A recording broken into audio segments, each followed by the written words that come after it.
नमस्कार दोस्तों, voice of Jaisalmer में आपका बहुत बहुत स्वागत है।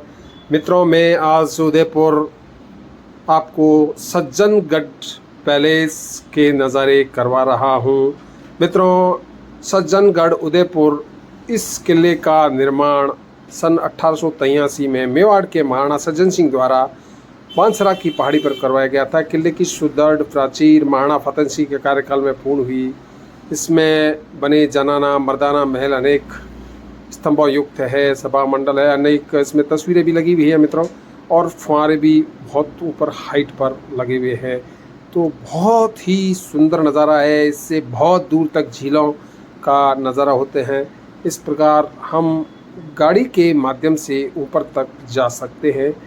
जैसा मैंने वाहन चालक से पूछा तो उन्होंने हमें बताया करीब 4.5 किलोमीटर की चढ़ाई चढ़नी पड़ती है, और यहाँ 2 व्हीलर यानी कि दोपहिया वाहन भी उपलब्ध है, और 4 व्हीलर 4 चक्कों की गाड़ियाँ भी है। तो 4 चक्कों की गाड़ियों में आप सभी शामिल होकर के जा सकते हैं। 2 व्हीलर पर आप 2 व्यक्ति इस पहाड़ी के अंदर घूमते हुए ऊपर तक जा सकते हैं। नीचे इसके किराए की व्यवस्था है, टिकट व्यवस्था है। इस प्रकार हम इसकी चढ़ाई पर पहुँच जाते हैं। बहुत ही सुंदर नज़ारा, ये बिल्कुल आप पूरा का पूरा सज्जनगढ़ पैलेस देख रहे होंगे, और इसके बारे में ऐतिहासिक जानकारी भी यहाँ के जो इश्तिहार है उस पर लिखी हुई है, और इसके बाहर भी अच्छे स्तंभ और कलात्मक झरोखे आपको नज़र आ रहे होंगे। इस प्रकार बहुत ही सुंदर है मित्रों। मेरा जब यहाँ का दौरा हुआ, मैंने इसको देखा, और वैसे मैंने उदयपुर पूरा ही देखा। तो उदयपुर देखने के बाद मुझे राजस्थान के कई ज़िले प्रकृति के हिसाब से अगर मुझे नंबर देने का कहा जाए तो शायद बहुत बहुत बहुत पीछे चले जाएंगे। यहाँ प्रकृति बहुत ही मेहरबान है मित्रों। यहाँ अनेकों पेड़ हैं। ऊपर से आप झील का नज़ारा कर रहे होंगे, शहर का पूरा विहंगम दृश्य देख रहे होंगे, और दूर तक बादल इस तरह से कभी नीचे कभी ऊपर, और इसकी जो मुख्य द्वार है, प्रोल है, वह अपने आप में अगर हम नज़रिए से देखें, अपने अपने नज़रिए से, तो बहुत ही सुंदर कलात्मक नज़र आएंगी। और इस जो महल के मरगोल वगैरह बनी हुई है, पहाड़ी पत्थर, काला पत्थर है, उससे बनी हुई है।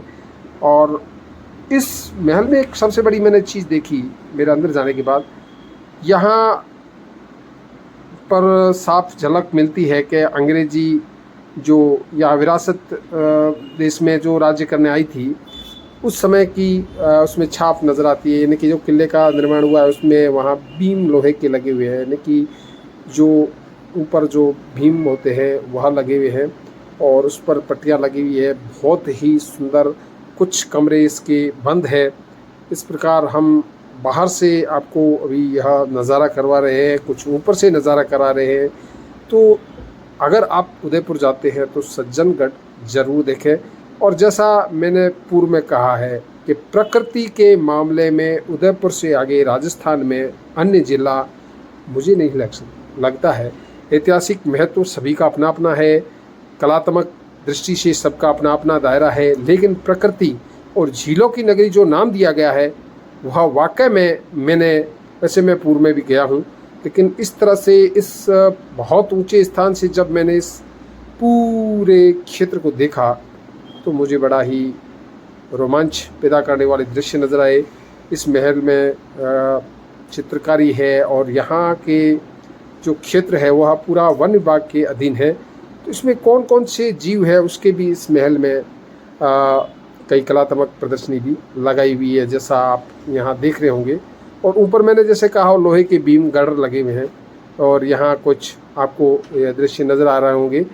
तो यहाँ कौन कौन सी प्रजाति है, या जो यहाँ के आदिवासी लोग हैं उनके ग्राम कैसे हैं, उनका दिखाने का प्रयास किया गया है। हम महल के ऊपरी तरफ आ चुके हैं। ऊपर से थोड़े कुछ बंद है, क्योंकि पर्यटकों की आवाजाही बहुत अधिक होने से कहीं न कहीं इस इमारत को कहीं न कहीं नुकसान थोड़ा बहुत होता रहता है। तो इसलिए ऊपर की जो है छत है वो बंद करके रखी है। फिर भी हम काफ़ी ऊपर तक आए, और ऊपर से जो झरोखों से नज़ारे हैं, हवा का जो वेग है वह एक बहुत ही सुकून देता है मित्रों। तो मैंने जैसा कहा, अगर राजस्थान में अगर कहीं कहीं पर घूमने का आपका मानस बने तो उदयपुर ज़रूर देखिए। और इस समय जो हमारा ये सावन का महीना है और इसमें बहुत अच्छी बारिश हो रखी है, तो उदयपुर शहर के अंदर भी मैं जब गुज़रा तो वहाँ से शहर के बीच से पानी के नाले चल रहे थे। और यह सीढ़ियाँ घुमावदार ऊपर जाने के लिए है।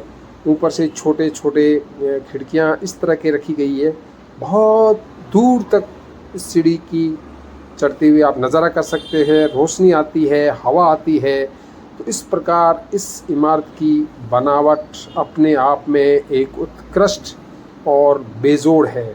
और मरगोल यानी कि जो दरवाजे खिड़कियां हैं उसके ऊपर जो नक्काशी की हुई है, यहाँ के स्तंभों पे की गई है, वह मैंने जैसा पूर्व में कहा, यहाँ गोडाउन भी आपको दिखाया गया। यहाँ शायद गोडाउन भी इस जगह पाया जाता होगा। वैसे तो हमारे जैसलमेर क्षेत्र में यह पाया जाता है। और यहाँ कुछ बहुत बड़ी तस्वीरें भी इस सज्जनगढ़ की लगी हुई है। और यह जब हम किले के अंदर आ जाते हैं, किले के पीछे की तरफ जाते हैं, तो वहाँ बहुत बड़ा चौक है, खुला है, वहाँ से पूरा महल भी दिखता है और उसके बाद पीछे की पहाड़ियाँ नज़र आती है। और इस तरह से मैं इस महल के प्रत्येक स्थान को मैंने मेरे कैमरे में कैद करते हुए आपको दिखाने का प्रयास किया है। मुझे जहाँ तक इस इमारत की आर्किटेक्चर नक्शे की बात करें तो मुझे इस पहाड़ी पर उस समय जो आज की तकनीकी है, आज के साधन हैं, उसके अभाव में शायद उस समय किस तरह से इसको ऊपर इतना मटेरियल पहुंचाया गया होगा, लोहे की गटर लेके गए होंगे। तो यह एक अपने आप में बड़ी अच्छी रोमांचक जानकारी है। अगर कोई इतिहास में इसमें रुचि रखता है तो इसकी बहुत अच्छी जानकारी ले सकता है।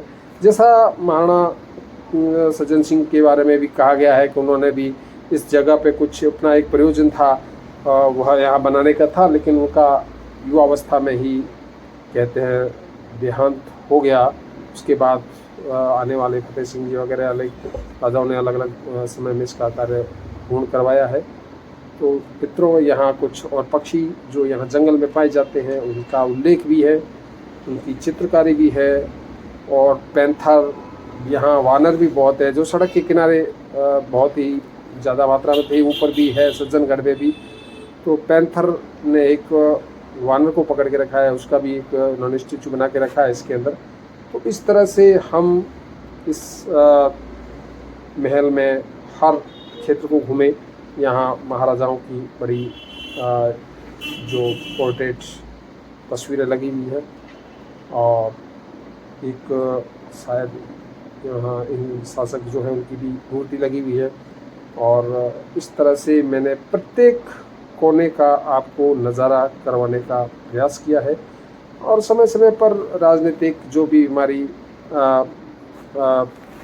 लोकतंत्र प्रणाली है, उनके जो भी मंत्रीगण होते आते हैं वो यहाँ पर कार्य करवाते हैं, तो अपने नाम के लिए यहाँ पट्टिकाएँ लगाते हैं, वह आप साफ देख रहे होंगे। तो इस तरह मैंने जहाँ तक इसका प्रत्येक कोने कोने से इसका आपको दृश्य दिखाने का प्रयास किया है। जब मैंने यहाँ फव्वारों के लिए जब यहाँ से गुजरते हैं तो आप नीचे की तरफ देखेंगे, इस तरफ फव्वारे लगे हुए हैं। तो उस समय यहाँ किस तरह से चलते होंगे, पानी की व्यवस्था कैसे होती होगी, तो यहाँ कोई ऐसा गाइड वगैरह मार्गदर्शक विशेष नहीं था हम जिससे बात कर सकें कि यहाँ ये किस तरह से चलते होंगे। इस प्रकार हमने सज्जनगढ़ के आपको नज़ारे करवाए, प्रकृति से एकदम रूबरू होता हुआ। यह दुर्ग बहुत ही शानदार है। हमें दे इजाज़त। जय हिंद, जय